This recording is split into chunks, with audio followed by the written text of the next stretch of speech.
Quem vê as águas calmas do Araguaia não imagina que este rio foi testemunha de um cenário de guerra quase 4 décadas atrás.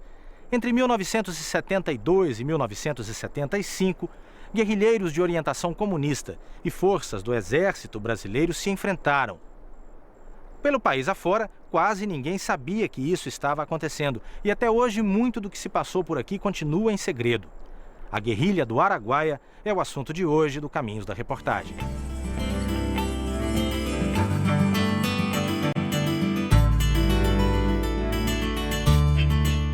Cenas de ontem e de hoje. Eu não achava que eles não voltariam mais. Eu acreditava e a gente acreditava que a ditadura não seria tão dura, que a repressão não seria tão cruel. Graças a Deus o povo deve de joelhos agradecer os seus militares que acabaram com a guerrilha no Araguaia. Caso contrário, nós teríamos uma FARC no coração do Brasil. Eu estou aqui, um ato de amor sobre o meu filho que morreu na guerrilha do Araguaia. Eu sei que ele morreu, porque racionalmente a gente sabe isso. Tem informações, eu tenho atestado de óbito, mas a gente não consegue, no íntimo, no inconsciente, entender isso. A não ser no período em que o Brasil participou da Segunda Guerra Mundial, não há na história registro de uma quantidade de soldados, né, de tropas das 3 forças e das polícias militares envolvidos num conflito dessa dimensão. Os acontecimentos são recentes, muita coisa ainda está por ser aberta e analisada. É preciso que haja uma decisão da República para que os arquivos sejam abertos.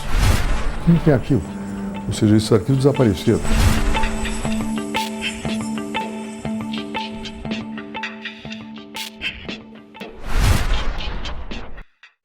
De um lado, um grupo de jovens idealistas. Eles acreditavam que era possível mudar o mundo tomando o poder pelas armas. De outro, o poder oficial combatia o que chamava de terrorismo. Houve torturas e assassinatos. Lá não havia mais infraestrutura nenhuma. E parece que um dos mateiros conduziu o exército até eles. Já estavam no rastro deles, né? E ele foi morto com tiros pelas costas. 4 décadas depois, a guerrilha do Araguaia é um assunto ainda polêmico. Quem era espúrio, quem era ilegal, eram eles. Eles tinham derrubado um governo legitimamente eleito. Eles eram espúrios. O governo está preparando uma equipe agora para o Araguaia, buscar os ossos dos marginais que combateram os militares. Cadê os restos mortais? Eles não deram conta dos restos mortais. Se achasse um pedacinho de osso, falasse assim, fizesse exame, o DNA, que fosse, esse é do Divino, do Nunes, eu fazia um túmulo, ali eu punha flor, eu orava, porque a hora que eu morresse, me punha lá também, junto com aquele pedacinho de osso. Não existe mais ossos. Quem morreu foi enterrado em cova rasa, os porcos comeram os ossos. Primeira coisa é o esclarecimento. A verdade vira público. Realmente o que foi que aconteceu, em que circunstâncias que se deram as mortes, né? E a devolução, ou a indicação dos locais de sepultamento, a prospecção desses locais e a devolução dos restos mortais para que as famílias consigam finalmente ficar em paz.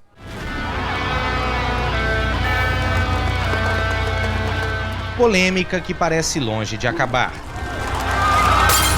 Muitos dos depoimentos e das imagens que você verá neste programa nunca foram ao ar. A TV Brasil fez um trabalho de resgate de cenas históricas e de entrevistas de personagens, gente que viveu a guerrilha ou que esteve muito perto de seus reflexos. Mas como esses jovens, na maioria estudantes ou profissionais recém-formados, foram parar num lugar tão inóspito? Por que moradores da região se entusiasmaram com a causa e aderiram à luta? Por que todas essas pessoas optaram por viver anos de sacrifício, longe da família e dos amigos, numa organização de disciplina militar, no meio da selva amazônica? Por que teriam acreditado que alguns poucos provocariam uma mudança tão grande ao ponto de derrubar o governo militar da época? Vamos voltar no tempo e ver como era o mundo de então. A segunda metade do século XX começou com muita efervescência política. A Revolução Chinesa em 49, que teve grande apoio de camponeses, deixou marcas e fez muita gente se entusiasmar. 10 anos depois, era na América Latina que a Revolução acontecia. 1959, um movimento revolucionário que falhara 6 anos antes, desta vez chegava ao sucesso. Liderados por figuras que iriam se tornar lendárias, como Fidel Castro e Che Guevara, os rebeldes partiram de grupos entrincheirados no mato para tomar o poder em Cuba. Terminava a ditadura sanguinária de Fulgêncio Batista. De lá para cá, o regime implantado por Castro e seu grupo foi acusado muitas vezes de desrespeito aos direitos humanos, várias ocorrências de diversas maneiras. Mas naquele tempo, o que se via era diferente. O charme revolucionário correu o mundo e contaminou a juventude. Se você pensar a quantidade de levantes armados na área rural e mesmo na área urbana que ocorrem na história do Brasil, também demonstra que não é estranho à história do Brasil a ideia de que é possível chegar ao poder pela via armada. Havia um certo romantismo, né, por trás disso, mas era típico exatamente da época. Né, daquele momento histórico que não só o Brasil, como o mundo todo vivia, né, dos reflexos principalmente da Revolução Cubana, da luta chinesa e da derrota dos Estados Unidos frente ao Vietnã. Então havia essa perspectiva de que era possível construir socialismo dessa forma. O nosso paradigma era exatamente a guerra do Vietnã, que era uma guerra na selva, era uma guerra do pequeno quanto o grande, de um país pobre quanto um país rico. No Brasil, alguns grupos decidiram, no início dos anos 60, que era hora de dar início à ação. Era preciso organizar maneiras para repetir o feito cubano no maior país da América do Sul. Nós tínhamos várias concepções. Isso levava essas organizações ao, digamos, o isolamento, uma em relação à outra. Né? Havia aquelas que defendiam as ações terroristas na cidade, dentro de uma concepção, digamos, que puxava mais ou menos o histórico de como foi a Revolução Cubana. E isso colocava essas organizações, digamos, em patamares diferenciados, né? Era o governo de João Goulart. Os partidos de esquerda tinham relativa liberdade de atuação nos núcleos sindicais, nas organizações de camponeses, e crescia, aqui e ali, a convicção de que era pelas armas que o país viveria uma revolução. E não é próprio só de um grupo de esquerda. Como eu disse, tentativa de montar base guerrilheira é uma frequente em quase todas as organizações que optam pela luta armada, vai pipocar no Brasil. Entre 1962, com o campo de Dianópolis, em Goiás, até a última experiência, que é o Araguaia. Né? Mas não são poucas.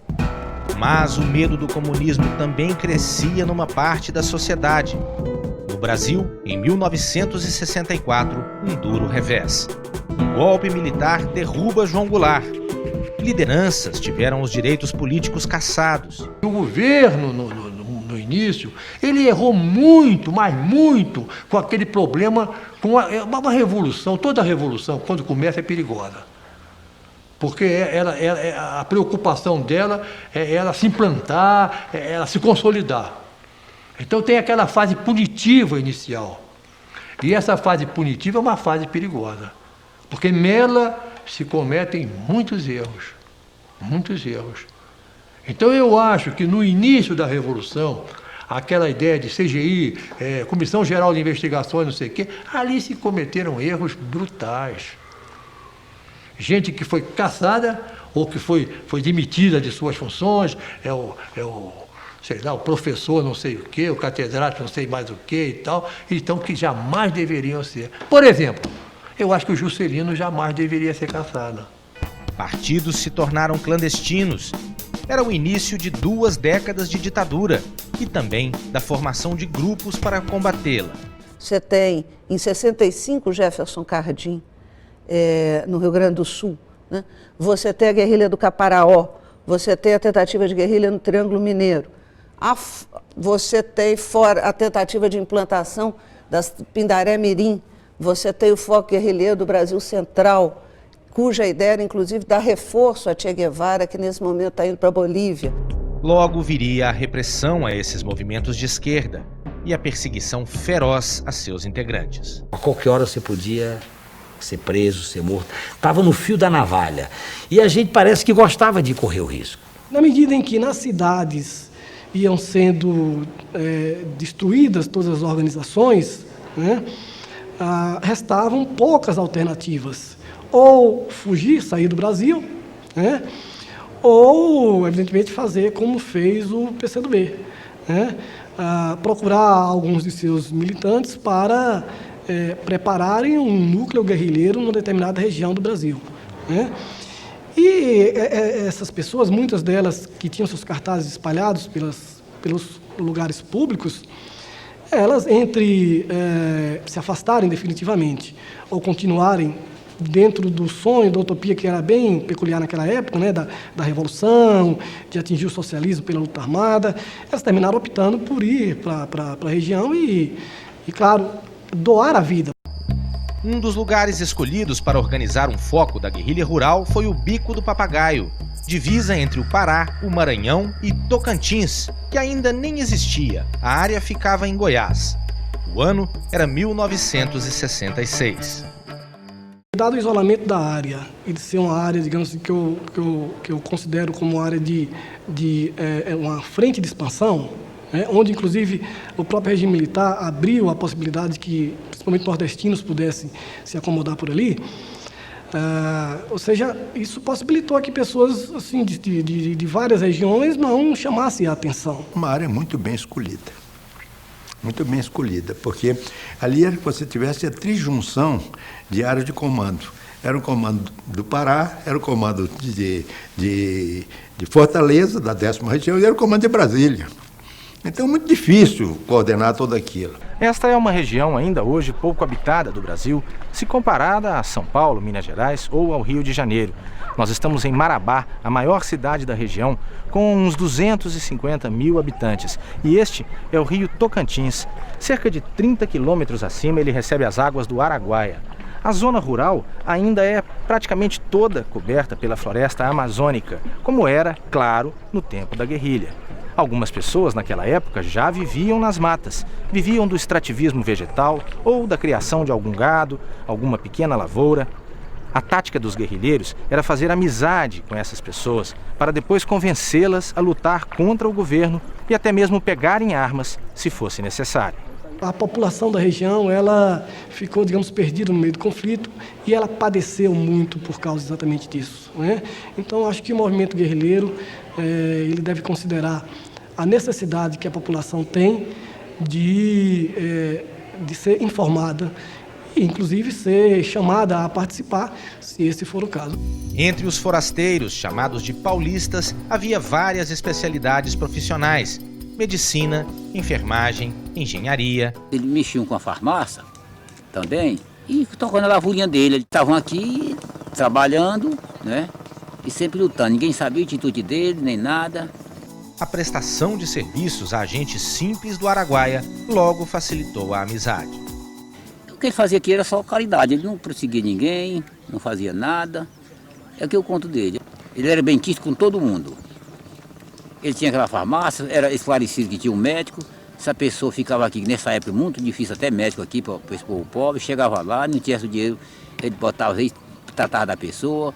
Criméia Alice estava no Araguaia. Era a combatente Alice. Atuava como enfermeira. Vinha parto para fazer, curativos, e extrair dente, e amputar dedo. Me apareceu assim, as coisas mais absurdas.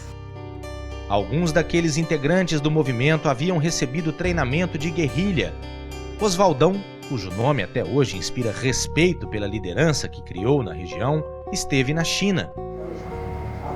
O mesmo aconteceu com Miquéias Gomes de Almeida, que ficou conhecido pelo nome de guerra, Zezinho do Araguaia. Fomos para a China em 1965 para 66. Tirei o passaporte aqui com meu nome legítimo mesmo. Fui para São Paulo, peguei o avião em Viracopos e lá rumo a Paris, né? E depois fomos para a China, né? Tempos de treinamentos duros, hierarquia militar, lugares muito inóspitos. Zezinho diz que não se queixava. Quando foi os treinamentos na China, todo mundo então clamava da dureza e mais não sei o quê. E para mim aquilo era uma coisa muito da natural, né? A não ser o manuseio com as armas, que para mim era desconhecida. Outros tiveram de aprender já no lugar onde seria o campo de batalha, em plena Amazônia.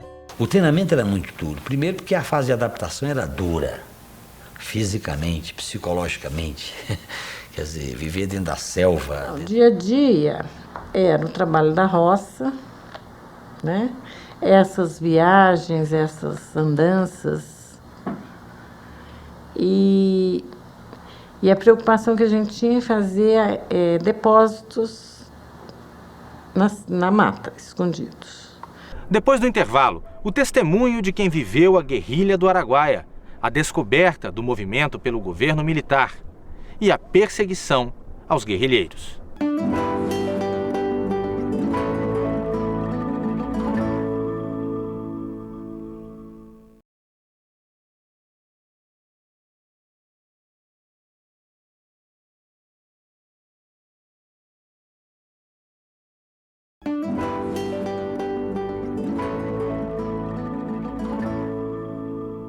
A vida se tornou muito diferente para quem veio aqui para o Araguaia. Afinal de contas, era gente da cidade, profissionais, estudantes. Esse pessoal teve de aprender a viver na mata. E isso nem foi o pior. Logo, o Exército descobriu que o movimento crescia e se organizava aqui no interior do país. E a caçada começou. A vida seguia para os paulistas, os forasteiros que se infiltravam pelas matas do Araguaia. Isolados, eles recebiam notícias do resto do mundo pelo rádio. Cada casa tinha um rádio, um Transglobe, que era uma espécie, quase aquilo ali era impecável, é infalível. Onde a gente ouvia Rádio Tirana, Rádio Pequim, Voz da América e BBC. Então a gente acompanhava o que acontecia no mundo. As lideranças do grupo a que pertenciam, o PCdoB, acreditavam que em no máximo 2 anos eles estariam prontos para dar início à tomada de poder. Havia bem pouca presença do Estado por aquelas bandas. Uma área que eu conhecia como ex-governador do Pará também, onde o Estado só entrava para cobrar, não servia nada, o povo abandonado totalmente. Eram os tempos da construção da Transamazônica. Eu me lembro que quando começou a Transamazônica havia as lendas. A Transamazônica foi contada pela população lá como se fosse um novo tempo que estava se abrindo. É tanto que o pessoal via. Eu nunca vi aquelas máquinas que arrebenta a floresta, que cava tanta terra. Aquilo ali parecia uma maldição dos tempos. E havia uma lenda de que quem não atravessasse o Araguaia na década de 70 não atravessaria mais, porque o Araguaia ia virar um grande fogo. E as pessoas não podiam passar mais pelo Araguaia. Apareceu que era uma previsão do padre Cícero. Em 1971, cerca de 70 pessoas vindas de várias partes do país se dividiam em 3 grupos com um comando central. Havia mais alguns simpatizantes vindos da própria região. O trio que comandava era composto por João Amazonas, Maurício Grabois e Ângelo Arroio. O paraense João Amazonas era militante comunista desde 1935. Morreu aos 90 anos em 2002. No Araguaia, representava o Comando Supremo. Mas eu fico pensando, não matei ninguém, não roubei, não é? não cometi crime nenhum. Afinal de contas, por que eu fui perseguido? Fui perseguido porque encarei as questões que o meu partido defende, não é? Do progresso do nosso país, do bem-estar do nosso povo, da soberania da nossa pátria. Maurício Grabois era baiano, foi para o Rio de Janeiro estudar em escola militar e logo se aproximou dos comunistas. No comando da guerrilha, era considerado um estrategista. Jamais voltaria do Araguaia. Morreu fuzilado pelas tropas que o caçaram pelas matas. Ângelo Arroio era o chefe militar do grupo. Líder do Sindicato dos Metalúrgicos de São Paulo nos anos 50, foi um dos poucos a escapar da morte naquelas selvas. Ajudado por Zezinho do Araguaia, conseguiu chegar a São Paulo. O que restava da comissão militar propôs a retirada do pessoal que não dava mais para permanecer ali. Mas em 76, num episódio que ficou conhecido como a Chacina da Lapa, ele morreria numa emboscada de agentes da ditadura ao lado de outros dirigentes comunistas. No Araguaia, todos se tratavam pelos codinomes, apelidos que os integrantes recebiam para esconder suas reais identidades. Eu não conhecia ninguém do destacamento A, nem nunca tinha ido lá. Eu conhecia uma casa do destacamento C, não era todo destacamento C. Por quê? Porque eu era a ponte. No caso de levar algum comunicado para o destacamento C, eu é que fazia isso. Então eu fiquei conhecendo apenas uma casa do destacamento C, que era comandado pelo Paulo. Até aí, o governo ainda não tinha conhecimento dessas atividades. Ou será que tinha? Em 70, nós, quando estávamos em Imperatriz, por exemplo, nós assistimos um treinamento das Forças Armadas, anti-guerrilha. Estavam as 3 forças ali presentes. Com as informações que recebeu, o Exército armou a primeira operação de combate, mas tudo indica sem avaliar bem o que iria enfrentar. De início foram destacados para a região soldados que não tinham o mínimo de experiência sequer em combate, muito menos em combate a um movimento de guerrilha, né? Que a característica é exatamente de ser uma ação irregular, né? Contra, digamos, um exército regular. Logo nos primeiros 3 meses, eu achei estranho, foi um treinamento de tiro noturno. Tiro intenso, treinamento forçado, assim, quase dia e noite e tal, e muito tiro noturno. De repente, eles dizem, vocês vão viajar. Vai em casa, pegam as roupas, despede sua família, mas também não falou para onde. Pegamos a Belém, Brasília, foi seguindo, posava nos distritos rodoviários, acampava e chegamos até Xambioá. Chegando lá na praia mesmo do Rio, que nós fomos informados da missão. Era terrorista, eram comunistas.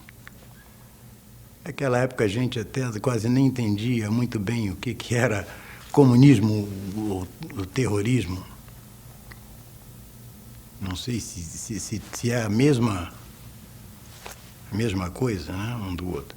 Mas que eram pessoas que estavam contra o governo na época.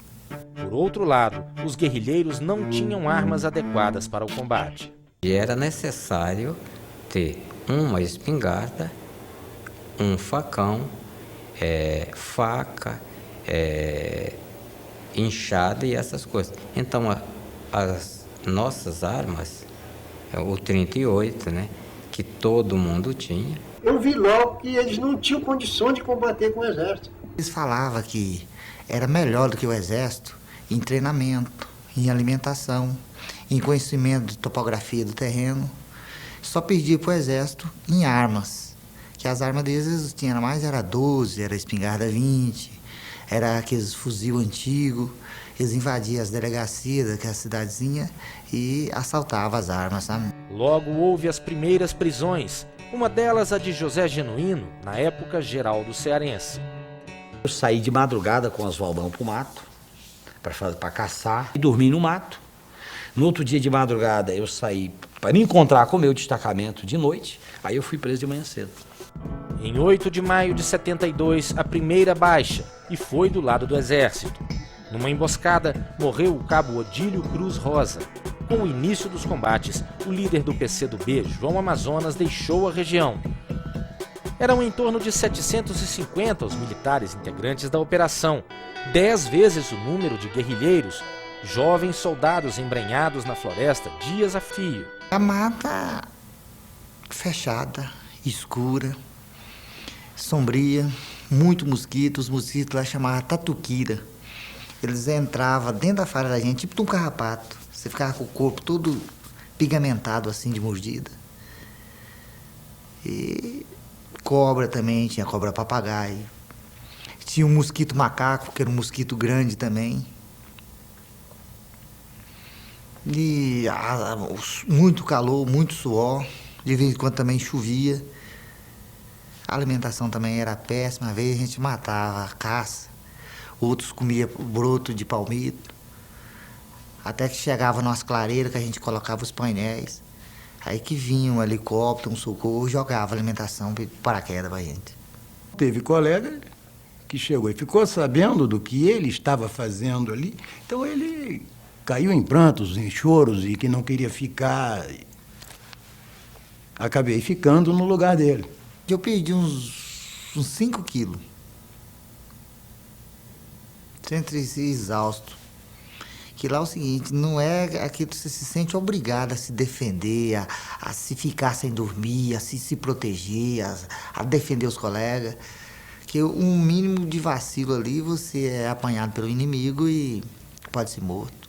Ou deixar seu colega também ser morto. As noites escuras pareciam não ter fim. Eu só queria que o dia amanhecesse.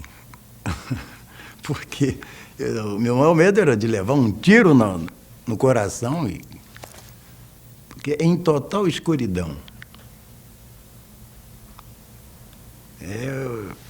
Você não enxerga um palmo na frente dos seus olhos. Qualquer barulho ali de passarinho, a gente já estava pensando que era eles que estavam se comunicando uma patrulha com a outra para fechar onde a gente estava, o acampamento. Até as cartas que os soldados escreviam tinham de ser lidas antes de entregues, para evitar traições e manter sigilo sobre a existência dos combates à guerrilha na selva. Escrever para a família podia, mas o seguinte, era tudo lido pelo exército. Nem tudo podia passar, sabe? Muitas cartas não chegavam porque a pessoa não podia dar informação da região, do local de lá, do que estava se passando. Para receber também dos pais era verificado todinho pelo Exército, Serviço de Informação, o S2. Os guerrilheiros levavam vantagem num ponto essencial, a prática, e possuíam mantimentos guardados estrategicamente em vários pontos da mata. Dentro de um ano, a gente fazer um abastecimento para 4 anos, no mínimo, carregando toda aquela alimentação nas costas, na mata, passando lagos, rios, córrego, pântano. A construção de depósitos subterrâneos que a gente cavava no sentido vertical, depois no sentido horizontal para não ter umidade. Aí fazia os depósitos principalmente de alimentos e de medicamentos. O mantimento eles sempre guardavam no buraco de pau. E sempre na mata se encontra aquelas castanheiras grandes, caídas, outras árvores caídas, né? E forma aquele buraco, aí o cara coloca ali dentro que a chuva não bate ali dentro, não dá para molhar. Mensagens tentavam desestimular os soldados. Nos bilhetes, tentativas de aliciamento. Eles faziam uma guerra psicológica também, escrevia bilhete e colocava nas árvores para o Exército. E o Exército também, da mesma forma, escrevia para eles. Eram dias muito tensos. Se precisar de correr dentro da mata, você não sabe onde é que você está correndo. Você não sabe se vai cair numa armadilha do inimigo. Eu já participei de coisas de deixar 2 cartuchos armados para ser detonado por eles e fazer eles atirarem um no outro. Nós desenvolvemos uma convivência harmoniosa com as caças, com as aves, com os insetos. Então, nós, entre eles, éramos um normal, né? Qualquer corpo estranho que chegava ali, eles nos avisavam. Qualquer barulho você já sabe, pô, esse barulho é estranho, esse barulho não é de pássaro, esse barulho não é de animais silvestres, entendeu? Eu, pelo menos, tenho esse dom, essa concepção de diferenciar um barulho de animais de gente, vamos dizer assim. Então, eles ouviam o barulho e já procuravam fugir. Qualquer movimento dentro da selva era pedido a senha. Isso aí teria que ser dado imediato, porque senão poderia ser fuzilado. Então, se ele não desse a senha, laranja, alto lá, senha, tinha que ser em cima da bucha. Se demorasse 30 segundos, poderia partir o fogo. Uma semana. Aí eles retornavam para a base para dar uma descansada. O pessoal ficava muito exausto. A alimentação também era muito ruim. A água a gente usava cloro, bebia aquelas águas de garapé, águas até sujas. Tirávamos um serviço, entrávamos 8 horas da manhã para sair 8 horas do outro dia. Durante o dia era um trabalho normal. À noite, a gente sabia que poderia acontecer qualquer coisa. Então, nós éramos proibidos de acender um fósforo, um isqueiro, porque aquilo ali seria a visão fatal para o terrorista, ou comunista. Eu, pelo menos, senti medo. Às vezes coragem. Que teve uma época que, um local que a gente foi, que a gente também ficou fechado, a patrulha ficou fechada por eles. Entramos dentro de uma cabana, de um rancho que tinha na região, para fazer uma comida. E pior que a gente vacilou na segurança, e ele cercou a cabana e começou a jogar pedra para a gente sair para eles atirar. Aí a gente se reforçou lá dentro também, começou a atirar e tal, que conseguimos sair dessa cabana. Eu dei alguns tiros, né? Agora, se alguém morreu, não sei. Eu sei que eu não morri. No fim de 72, uma nova ofensiva, considerada a segunda operação. Uma manobra com 2.500 homens das 3 forças tentou impressionar os guerrilheiros e forçar que se dispersassem. Mas 12 dias depois, a volta dos militares para quartéis da região foi recebida pela guerrilha como uma vitória. Com o fim dessas operações, terminava a primeira etapa dos combates na mata. Isso levou a que essa primeira campanha, que nós chamamos de primeira campanha, né, fosse facilmente, digamos, vencida do ponto de vista, principalmente do ponto de vista moral, né? Eu não diria tanto do ponto de vista militar, porque não aconteceram muitas baixas por parte dos militares, mas do ponto de vista moral, isso foi uma derrota para as tropas do governo. No próximo bloco, a investida final contra os guerrilheiros, a Operação Limpeza e a dor de quem, 35 anos depois, ainda busca notícias de parentes e amigos.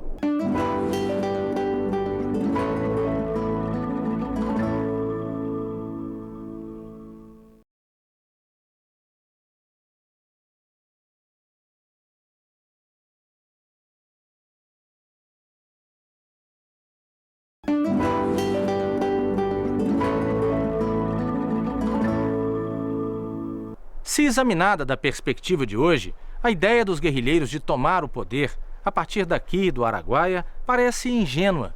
Mas eles pensavam contar com um efeito multiplicador. Grupos do país inteiro poderiam seguir o exemplo deles.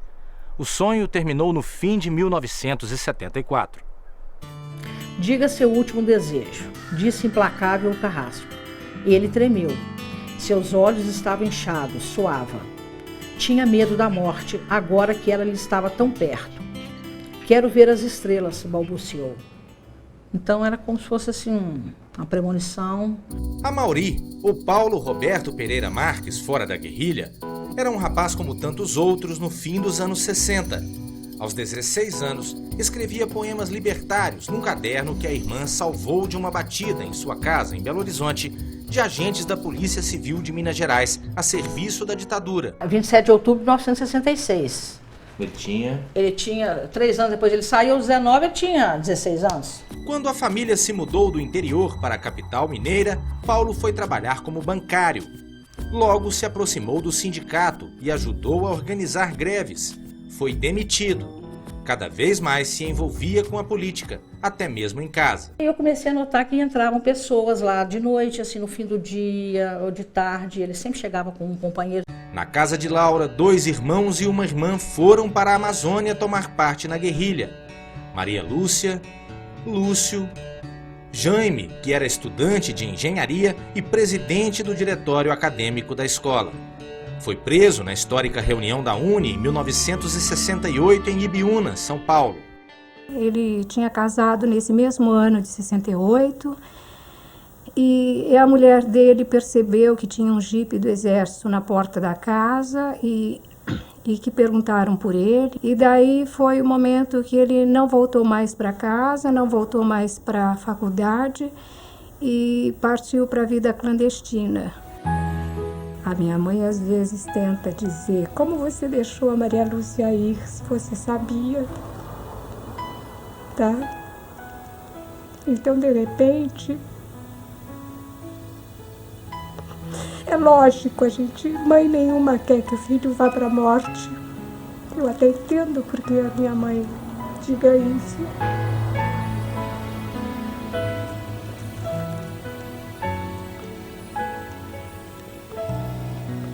Mas também é muito difícil dizer para minha mãe: não fui eu que matei a minha irmã, foi a ditadura, entende? Baixo Araguaia, início de 1973. A guerrilha, depois das 2 primeiras ofensivas do exército, experimentava um sentimento de vitória. O tempo mostraria que era só ilusão. Naqueles dias começava a 3ª e última operação militar contra os rebeldes. Desta vez, sem recrutas nem militares pouco experientes, só profissionais participariam. Então, na 3ª campanha, não mais de forma ingênua, como foram anteriormente, mas já de forma preparada e com a quantidade de soldados menor. Primeira coisa que tem que se fazer é conhecer o seu inimigo. Então, desencadeou-se a operação de informação, né? Houve, no início de 73, a infiltração na região de agentes disfarçados de diversas maneiras, né? Serviço de informação, eles deram para a gente um álbum com foto de todos eles, com o nome completo, tudo. Eles já tinham feito o levantamento da área todinha. Inclusive o pessoal da cidade também, o pessoal importante, farmacêutico, comerciante, também já estava tudo envolvido do lado deles. Então isso fez com que a ação nesse momento fosse uma ação que dificultou e muito o trabalho dos guerrilheiros, inclusive a própria mobilidade deles dentro da mata. Lá na região era a caça a guerrilheiro, certo? E mapear a região, entendeu? Isso foi, a região foi fotografar a região, né? E eu tive o trabalho de mapear as clareiras, como chamavam, né? O exército abriu estradas na mata. Essas vias ficaram conhecidas como OPs, estradas operacionais.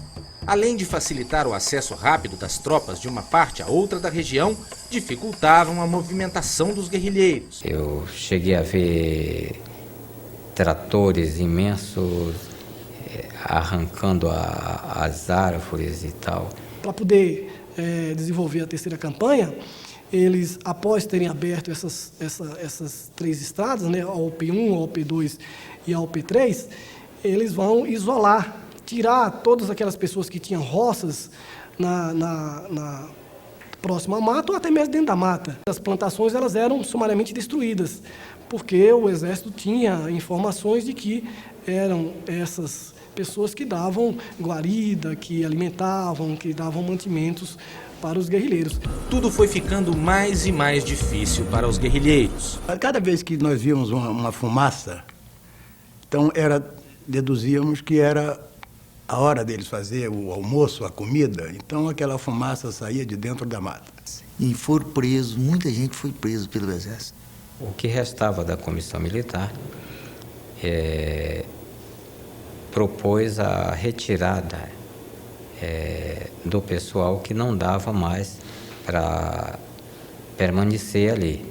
Como eles não haviam também preparado uma alternativa de saída da região, né, pelo outro lado, eles terminaram ficando cercados. Guerrilheiros presos eram obrigados a escrever panfletos aos colegas que resistiam, tentando persuadi-los a se renderem. A partir de determinado momento, eram os guerrilheiros tentando de todas as formas buscar maneiras de se alimentar e encontrar formas de escapar do cerco, e de outro lado, tropas preparadas para sair daquela região quando eliminasse o último homem.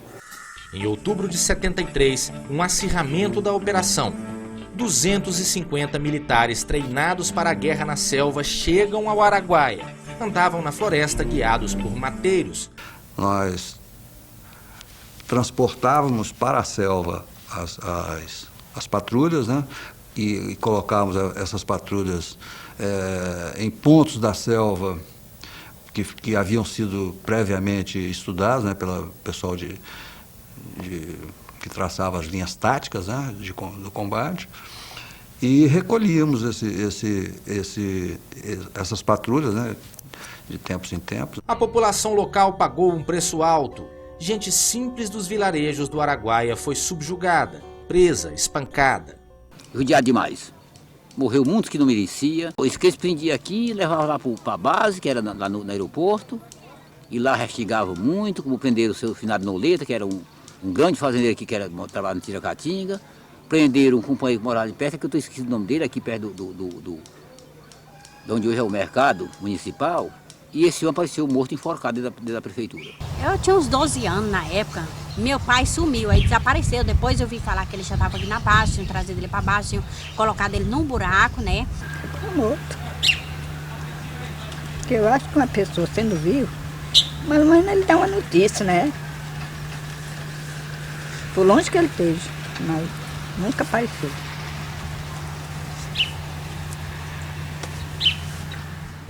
Pelo menos 17 moradores dali morreram durante os pouco mais de 2 anos de campanha.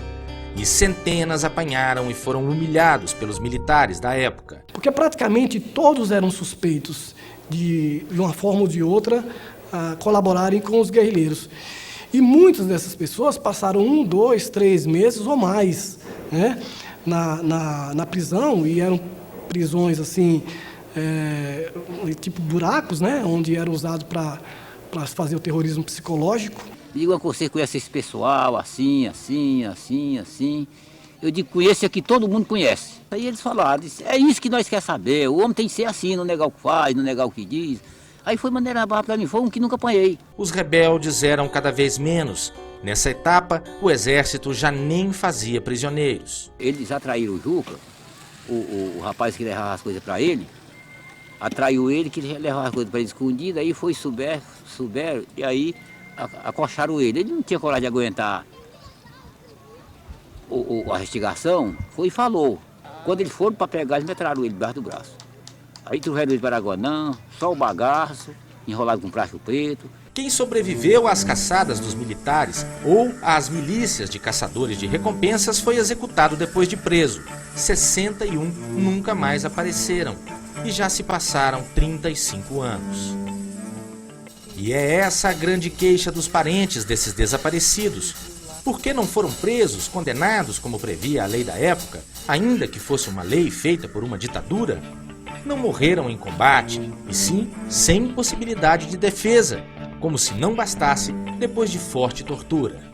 Torturas como sentar no formigueiro, dormir com o olho aberto, com palitos nos olhos.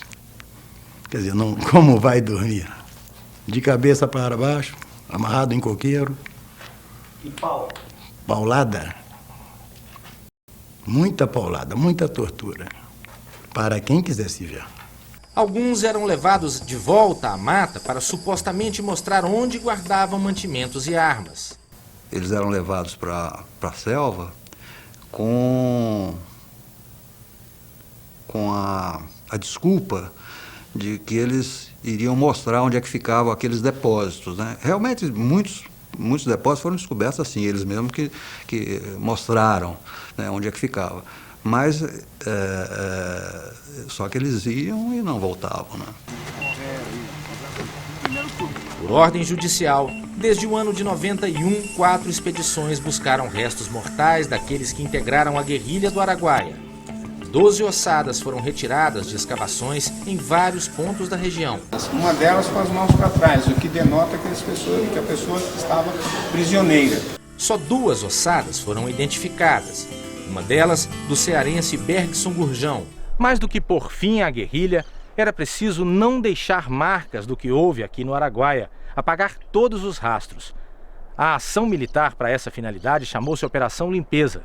O Brasil só tomou conhecimento de tudo o que se passou aqui no Araguaia depois da volta da democracia nos anos 80. Pedro Correia Cabral, coronel da Reserva da Aeronáutica, contou a uma comissão do Congresso sobre a Operação Limpeza. Na época, ele era piloto de helicóptero e participou dessa operação em 1975, depois que a guerrilha tinha acabado.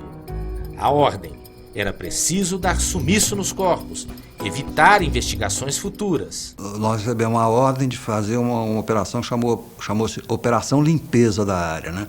Que era justamente imaginava-se que era para evitar que depois, que a gente saísse de lá, a imprensa, etc., descobrisse coisas por lá, né? Então, os agentes, essas patrulhas, principalmente do Curió, né?